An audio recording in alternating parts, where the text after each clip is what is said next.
નમસ્કાર મિત્રો, સ્વાગત છે તમારું એચએનજીયુ સ્ટડી પોઈન્ટ યુટ્યુબ ચેનલના નવા વિડીયોમાં. મિત્રો, આજના આ વિડીયોમાં આપણે હવે જ્યારે પોલીસ કોન્સ્ટેબલ છે એની જે પ્રોવિઝનલ આન્સર કી આવી ગઈ છે, તો એના આધારે જે કટ ઓફ છે એ કેટલું રહી શકે છે, આપણે વિવિધ સ્ત્રોત દ્વારા જે એનાલિસિસ કર્યું છે એના આધારે સચોટ માહિતી તમને આ વિડીયોમાં આપીશ. ઉપરાંત જે પોલીસ કોન્સ્ટેબલની પરીક્ષા છે એ મેં પણ આપેલી છે, તો આ જે પરીક્ષા છે એમાં મારા માર્ક્સ પ્રોવિઝનલ આન્સર કી પ્રમાણે કેટલા થઈ રહ્યા છે એ પણ હું તમને જણાવીશ. અને જે વિદ્યાર્થી મિત્રો છે એ પાર્ટ એમાં થોડાક માર્ક્સ માટે જો રહી જતા હોય કે જે 40% ક્રાઇટેરિયા છે એ અમને પૂરો ન થતો હોય, તો એવા વિદ્યાર્થી મિત્રોએ શું કરવું જોઈએ હવે એ વિશેની વાત પણ આપણે આ વિડીયોમાં કરવાના છીએ. તો વિદ્યાર્થી મિત્રો, જો તમે એચએનજીયુ સ્ટડી પોઈન્ટ ચેનલ ઉપર નવા હોય અને ચેનલને હજી સુધી સબસ્ક્રાઇબ ના કરી હોય તો જરૂરથી સબસ્ક્રાઇબ કરી લેજો. તો હવે આપણે શરૂ કરીએ આજનો વિડીયો. અને સૌપ્રથમ આપણે વાત કરીએ કે જે એક્સપેક્ટેડ કટ ઓફ છે એ અંદાજિત કેટલું રહી શકે છે.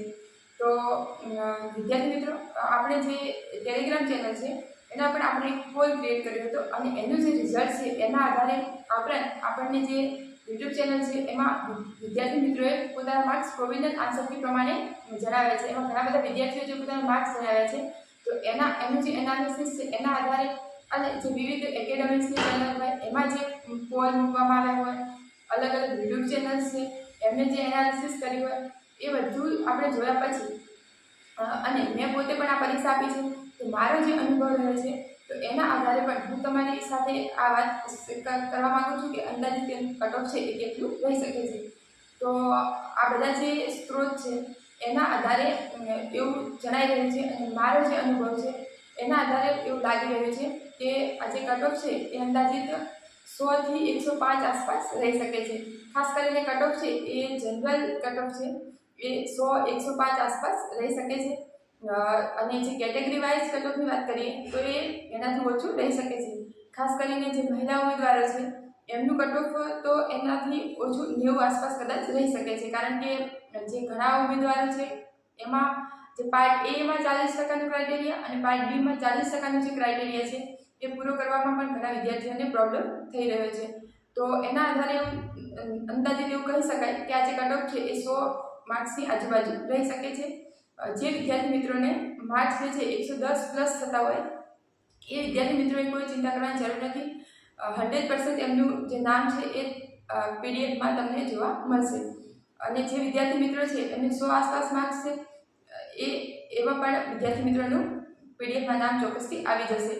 અને કેટેગરી વાઇઝ એ પ્રમાણે આ જનરલની આપણે વાત કરી, અને કેટેગરી વાઇઝ એટલું માર્ક્સ ઓછા રહી શકે છે.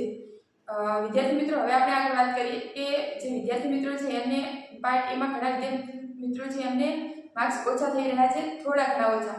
કારણ કે એવા ઘણા વિદ્યાર્થી મિત્રો આપણી સાથે વાત થઈ કે એમણે જણાવ્યું કે એમને પાર્ટ બી છે એમાં 70 માર્ક્સ, 80 માર્ક્સ, કોઈ વિદ્યાર્થી 60 પ્લસ ઘણા વિદ્યાર્થીઓના માર્ક્સ થઈ રહ્યા છે.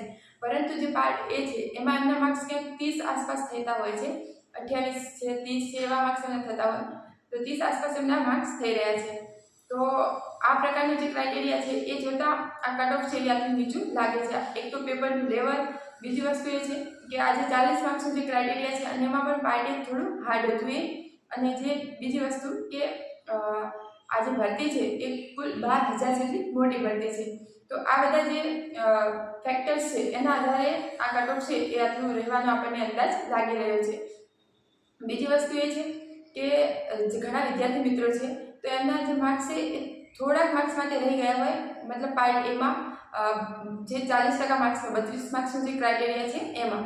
તો વિદ્યાર્થી મિત્રો, આપણે જ્યારે આ સિલેબસ આપવામાં આવ્યો પોલીસ ભરતી બોર્ડ દ્વારા, ત્યારે એમાં ગુજરાતી વ્યાકરણનો કોઈ ઉલ્લેખ કરવામાં નહોતો આવ્યો. અને જ્યારે આ સિલેબસ આપ્યો ત્યારે પોલીસ ભરતી બોર્ડના અધ્યક્ષ હસમુખ પટેલ સાહેબ હતા, અને એમણે જે વિડીયો બનાવતા હતા એ વિડીયોમાં એમણે સ્પષ્ટપણે જણાવ્યું હતું કે ગુજરાતીમાં વ્યાકરણનો સમાવેશ થશે નહીં, માત્ર ને માત્ર જે ફકરા છે એના આધારે જવાબ પૂછવામાં આવશે.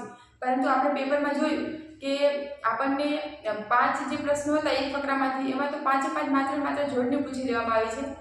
તો આ જે 5 માર્ક્સ છે એ તો આમ ગણીએ તો સિલેબસથી બહારના ગણી શકાય, કારણ કે આપણને સ્પષ્ટ એવું જણાવવામાં આવ્યું હતું કે વ્યાકરણ પૂછવામાં આવશે નહીં. વિદ્યાર્થી મિત્રો, ખાસ કરીને તમે જોયું હશે કે આપણા જે માર્ક્સ છે એ ઓછા શા માટે થાય? ગણિતમાં આપણા માર્ક કદાચ હશે, પરંતુ જે ફકરાવાળા પ્રશ્નો હતા તો એમાં થોડાક માટે તમે આમ પૂરી લીધા હશે, એના આધારે તમારે માઇનસ થઈ ગયા હોય તો તમારે 31 માર્ક્સ 30 માર્ક્સ થતા હશે, તો આ એક થોડી મિસ્ટેક ગણી શકાય. અને બીજું કે આપણે જે પોલીસ ભરતી બોર્ડ છે એમાં લેખિતમાં રજૂઆત કરવી જોઈએ કે જેથી આ કદાચ જો એવું થઈ શકે કે જે આ જોડણીવાળા પ્રશ્નો છે એના કદાચ માર્ક્સ આપી દેવામાં આવે, ગ્રેસિંગ માર્ક્સ, તો જે વિદ્યાર્થી મિત્રો એકદમ બોર્ડર ઉપર છે અને પાર્ટ બીમાં સારા એવા માર્ક્સ એવું ધરાવે છે, પરંતુ પાર્ટ એમાં થોડાક માર્ક્સ માટે એ લોકો લઈ જતા હોય એવું લાગી રહ્યું હોય, તો આપણે રજૂઆત કરવી જોઈએ પોલીસ ભરતી બોર્ડની અંદર લેખિતમાં, કે જેથી કદાચ એનું નિરાકરણ આવી શકે. અને જો આ નિરાકરણ થાય તો ઘણા વિદ્યાર્થી મિત્રોને થોડાક માટે રહી જતા હોય તો એમનું નામ પીડીએફમાં આવી જાય. બીજી વસ્તુ કે હવે હું તમને જણાવું કે મેં પણ પરીક્ષા આપી હતી તો મારા માર્ક્સ કેટલા થઈ રહ્યા છે. તો મારા જે માર્ક્સ છે એ પાર્ટ એ છે તો પાર્ટ એમાં મારા 59 માર્ક્સ થઈ રહ્યા છે અને પાર્ટ બી છે તો એમાં 83 માર્ક્સ, એટલે ટોટલ 142 માર્ક્સ છે એ મારે થઈ રહ્યા છે. વિદ્યાર્થી મિત્રો, તમે પણ તમારા જે માર્ક્સ છે એ ચોક્કસથી કોમેન્ટમાં જણાવજો કે તમારે કેટલા માર્ક્સ થઈ રહ્યા છે. અને ખાસ કરીને જે વિદ્યાર્થી મિત્રો થોડાક માટે રહી ગયા હોય તો મેં ખાસ જણાવીશ કે તમારે પાર્ટ એ છે તમે થોડાક માટે રહ્યા હોય તો આ રજૂઆત ચોક્કસથી કરવી જોઈએ. જો આપણે રજૂઆત કરીશું તો કદાચ એનું કોઈ સોલ્યુશન આવી શકશે. જો આપણે રજૂઆત જ નહીં કરીએ તો જે છે એ તો ફિક્સ જ રહેવાનું છે. એટલે જો રજૂઆત કરવી, જો આપણે સુધારો જોઈતો હોય તો આપણે રજૂઆત કરવી જ પડશે. રજૂઆત કરશું તો એનું કદાચ કંઈ રિઝલ્ટ મળશે. બીજી વસ્તુ એ કે જે વિદ્યાર્થી મિત્રો 110 પ્લસ માર્ક્સ છે એમને નિશ્ચિત રહેવાનું છે, ચોક્કસપણે તમારું નામ જોવા મળશે. તો વિદ્યાર્થી મિત્રો, આ તો આજનો આ વિડીયો. Thanks for watching.